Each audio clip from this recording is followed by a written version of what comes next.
Фонд «Солидарность», созданный по инициативе главы Ингушетии, помогает десяткам малоимущих семей нашей республики.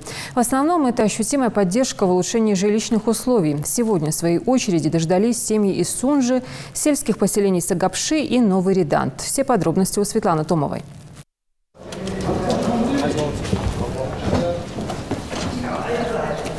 Представители фонда «Солидарность» не просто привозят необходимые материалы, но и сами помогают их выгружать. Это еще один добрый жест со стороны фонда нуждающимся. У семьи Шутуровых сегодня праздник, ведь приобрести всю необходимую систему отопления от труб до алюминиевых радиаторов у пенсионеров не было финансовой возможности. 1,5 года ожидания своей очереди в фонде, и вот, как и обещано, материал доставили по нужному адресу. Но и этот новый дом Шутуровых смогли построить лишь благодаря неравнодушным жителям республики.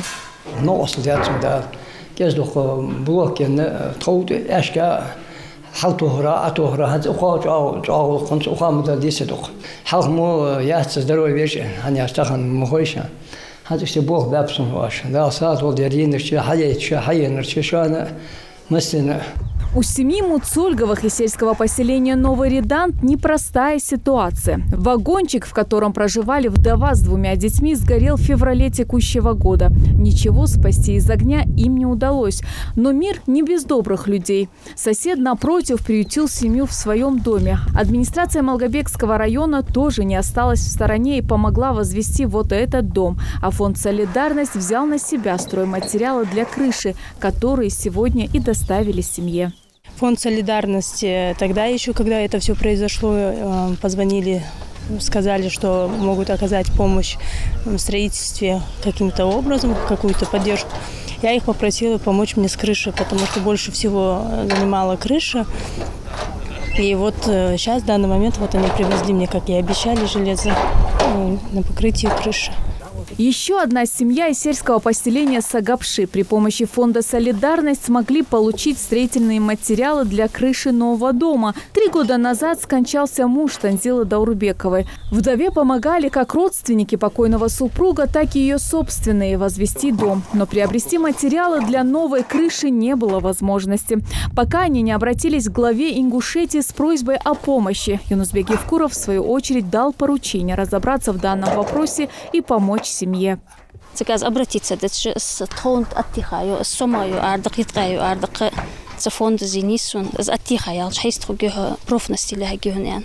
Хант что ангуште парас профнастил хаин, что оно ослахан сюда возлор.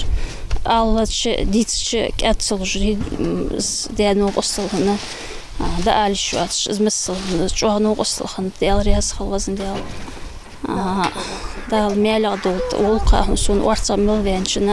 Представители фонда «Солидарность» отмечают, что помощь оказывает людям, которые действительно в этом нуждаются. В приоритете, конечно, вдовы и пенсионеры.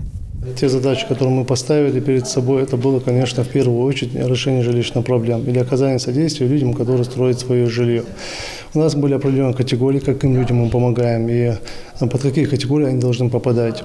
Не так, чтобы люди были здоровые, молодые, а им помогали. Нет, те люди, которые действительно не имеют помощи, не имеют физической возможности, не имеют и финансовой возможности. И, конечно, мы стараемся выбрать тех людей, которые попадают под категорию, которым полагается закат в исламе.